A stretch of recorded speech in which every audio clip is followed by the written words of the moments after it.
Morning, Leo. Wobbly tarot, wobbly tarot. Yeah, wobbly camera tarot. Back again. It's not. It's Elysian Fields tarot, but you know what I mean. 5 card reading: present position, present expectation, the unexpected, short-term future, long-term future. Wow, wow, wow. Wow. Yeah. Sun and Magician. Yeah. Look, Leo. Another good week for you. What a surprise! Have I done a bad reading for Leo? I don't remember it. Blimey, even your not good readings, most people would bite your hand off for. Great looking reading as usual. This is for the 24th to the 30th of April, by the way. So, card across the bottom kind of informs. I use it as the sort of the baseline for the week. You've got the Sun card, best card in the deck, by a country mile. You know, confident, aware, letting your inner child spring forward. It's joyful, it's celebratory, lifts all the other cards. It's win-win-win. You know, you're in for a great week, no doubt about it. That's because your present position is moving away from something that no longer serves you. You know, the refugee cards, you've got the little tiny boats down at the bottom here where you're just going, this is us. We'd rather take a risk here in these little tiny boats and sail away. Just remember these big burdens here that are rusty. And what's really nice about this card is these burdens are they feel like they're enormous, like, oh, I've got the weight of the world on my shoulders, but they're just dusty old swords. They feel to me like statues of swords. They're beginning to fall over. They'll fall over and smash and become smaller. They'll break down into little pieces. So don't be worried about the size they appear to be. Yeah, that's not the full story. These things are going away. They're beginning to crumble and fail, and they're beginning to become less important. It could be something like you're keeping you're holding a candle for some ex, you know, and eventually you go, do you know what? It's been 5 years now. You need to move on, or you've got divorced, and you're still going, I wonder what my other half's doing. It's irrelevant. Move on. Yeah, move away from that situation. It doesn't serve you anymore. Present expectation is order and control. You know, the Emperor's the amalgamation of all 4 kings. You know, you're making a list. You're creating a prism out of thin air. It's pulling down this kind of all these disparate elements, all these strands, and making this incredibly strong, structured, ordered, resolute life. Yeah, it's so calm. You know, he's on this sort of granite block. It's like, I'm not here for comfort. I just need to sit down while I get this list made. Once I've made the list, I can move on to the next thing. Uber control. I mean, the very best thing about that masculine energy is it's very internal, but weirdly, although it's selfish, it works really, really well. Feminine energy is caring and nurturing and wanting other people to do as well as you, and everyone, you know, a rising tide lifts all boats. Masculine energy is ultimately quite selfish. It's about, what can I do to improve myself? What can I do to improve my family? But by doing those, you know, if every day you become a better and better person, you take a bit of exercise, your diet is better, you're nicer to the neighbours, you are a fantastic work colleague. As you do all of those things, even though they're for the self, they end up impacting on everyone else. And that's what the Emperor energy is like. It feels like it's very, well, I was only making sure my holiday was great, but by making sure your holiday is great, everyone else has a good time as well. Love the Emperor energy. It's quite a complex energy and where it sits, but this is a very powerful position. So yeah, you're really well placed for that. Unexpected, we've got the Hierophant right after the Emperor's selfish, you know, the weird selfishness that I've just explained, how you can be selfish but for the greater good. This Hierophant is about the greater good. You know, there's a beehive on here. You've heard me talk about it before. Famous Roman Emperor Marcus Aurelius. If it's not good for the hive, it's not good for the bees. Yeah. So if you're doing something that is truly selfish, it won't last because it'll just fizzle out. But if you're doing something that, while it feels quite selfish, benefits the community or your family or your work colleagues, you know, everybody benefits from that. So just bear that in mind. It is an unexpected thing. So you might be going, well, I was only doing this for myself. I was getting fit because I want to be healthier. That just happens to have, I don't know, made people at work do a little running club, you know. And someone's doctor said if you hadn't started running, you'd been dead by Christmas. So ultimately, you've saved a life, you know. And if you save one life, you save the world entire. So well done you. Yeah, wouldn't that be great if at the end of your lifetime you go, I saved the lives of 10 people, through my actions. Fantastic. Let's take that. Next week itself, this is, I've been doing this for over a year now, and I still get goosebumps when I get the Magician anywhere in a reading. By far the best in the deck as far as I'm concerned. I know everyone talks about the Sun card, and they are right. The Sun is, the best card in the deck. But personally, I think this is the best card in the deck. He's got the lemniscate above his head, the infinity symbol. He can do this all day, every day. He has all the tools at his disposal. By he, I just mean that masculine energy of the Magician, master manipulator, but in a really positive way. And combined with the Emperor, this is taking all your skills, ability, your charm, your wit, your good looks, all those things that you have, and just using them to make life better for yourself and other people. I mean, it's just a win-win-win. I mean, the Sun, the Emperor, the Magician. Leo, you've done it again. You're just in for an awesome week. I don't know how you do it, but yeah, you're living a hell of a life. My mother was a Leo, she probably still is. My first wife was a Leo. My current last wife is a Leo/Cancer. One of my favourite females on the planet, she's a Leo as well. Leo seems to be quite big in my life. Maybe that's why I'm able to read the way I am for you guys. I don't know, and I'm not going to break it down any more than I enjoy it. Next 1, 2, 3 weeks, back to the lemniscate again, this infinity symbol. This is you. You just do not give up, do you? I'm not going to give up on this. You're standing up for someone who can't stand up for themselves.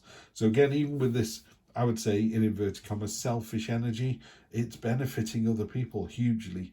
So if you've got an idea, you've got your entrepreneur head on, you've got a YouTube channel you want to do, or an Etsy shop you want to build, or just an idea you've got for work or for someone else. It doesn't even have to be for you. I would make sure you spread the word, because I think it's going to be really successful. The courage of your convictions here is absolutely huge. And that's the next 1, 2, 3 weeks. So I'm clarifying with, you just about see it, the Norse Tarot down here. Never used this deck before. Used it on Aries, about to use it on you. So here we go. I will have to reference the book, because other than the major arcana I've looked at, they also have in this particular Norse Tarot prince and princesses that are slightly different. So you've got, a male and female knight, if you like.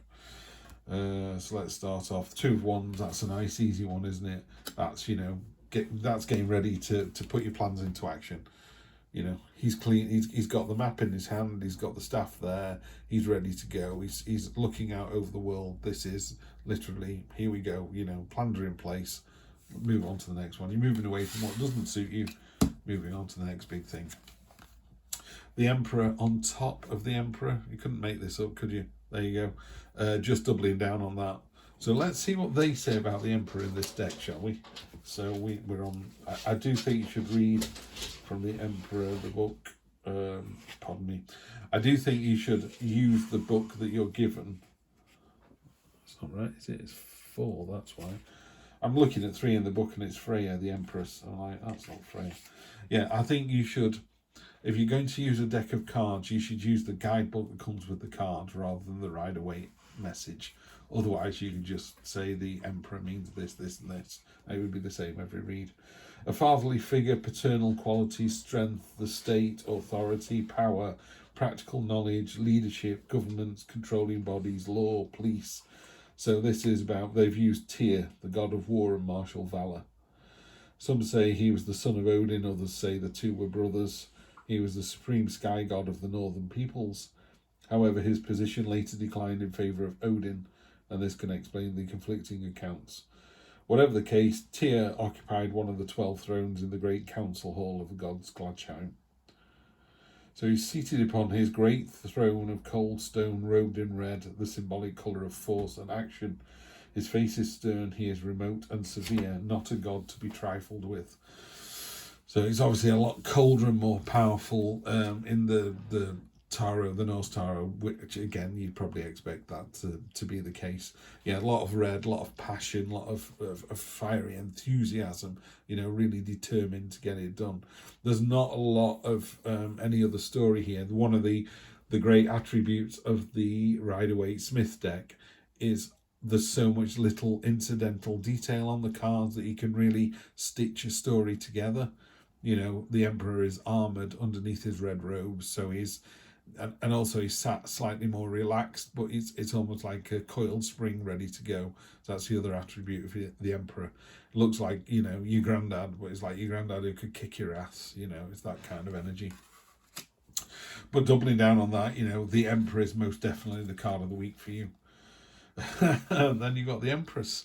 I have given these cards a really good shuffle, by the way. I always do that before this split down. They put in separate piles. They're left out for a week in the sunshine. They're moved around. They're in hand, you know, and still get the Emperor and the Empress together.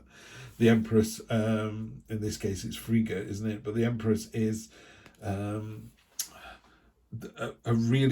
it's a fantastic card of self-worth and self-love and kind of knowing what you're worth. It's a card of cycles, you know, the harvest behind her here.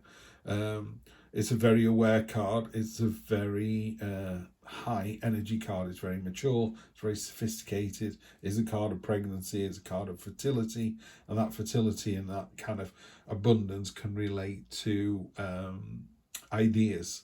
You know, it is a card of pregnancy, by the way, but, you know, this idea of being fertile is about fertile idea generation. So you've got lots of ideas going on here. And again, that might surprise you because it's in the unexpected position. On top of the Magician, we have the Seven of Pentacles. Wow, that took some digging up, didn't it? The Seven of Pentacles, which is the card of rest and respite. You know, we've had the battle. We're all you're looking at the spoils of victory. You know, it's take a little breath and then it's time to move on to the next big thing. So let's just see what they've got to say about it in this book. Seven of, bear with me, Seven of Discs, they call it. There we go. The youth sits on the sand dune staring out to sea. His job is to repair damaged shields, but he's no interest in the work. He is happier to just sit and watch the waves breaking on the shore and the gulls gliding effortlessly on the air. This is about an unprofitable use of time, getting behind with work, and a lack of commitment. I don't see that happening on top of the Magician, do you? I think this to me, in that case, I would say this card is you're able to see the job at hand and you'll just burn through it. You know, the reason this person is sat up here, I don't think they're disinterested. I think they're just taking a break. You know, I'm going to take a break from sorting out these shields, and by the time the gaffer turns up in 2 hours' time, they're all going to be done. In fact, they're going to be done. They're going to be looking better than they've ever done, because that's what the Magician does. All the tools at your disposal to get this job done and done fast. And then the High Priestess. Okay, what a great reading. Emperor, Empress, High Priestess, Magician, Sun card. You just knock it out of the park. You're completely in control this week. You are in control in both conscious and subconscious. This is a card of intuition. If there's nothing else about the High Priestess, it is intuition. It's go with your gut. But you've also got the Emperor, which is like, I'm not going with my gut. I'm writing down a list and I'm going to follow it. So you're taking both sides of this energy. And you've got the warmth of the sun, you've got the skill of the Magician and the High Priestess and the Strength card. This is just amazing. Yeah, you just don't get a bad reading, do you? Love it, love it, love it. Okay, let's have a spirit animal for you. Let's see. Cat spirit, claim your independence. That doesn't seem right for this reading, but let's have a look. When cat spirit meows, she's calling you to claim your independence and allow for some space between you and others in your life. The only way you can grow in all your relationships now is to have a healthy sense of self-respect and self-worth. Emperor, Sun, Magician, Strength, all self-worth, Empress. When you walk with dignity, knowing who you are, self-aware and willing to grow, trusting the value you bring, the world will mirror all this back to you in kind. When you say no to codependency and enmeshment, live and let live, and practice taking risks as you wander into new territory for you, Cat Spirit rejoices. She's here to urge you to let your independent spirit roam free. Well, if that's what you're planning on doing over the next week and letting your independent spirit roam free, you are just going to knock it out of the park. Emperor, Emperor, Empress, Magician, High Priestess, Strength, and the Sun card. Hell yes. Have a fantastic week, Leo. Always, always a pleasure to read for you. And I'll see you next week for more of the same. Take care.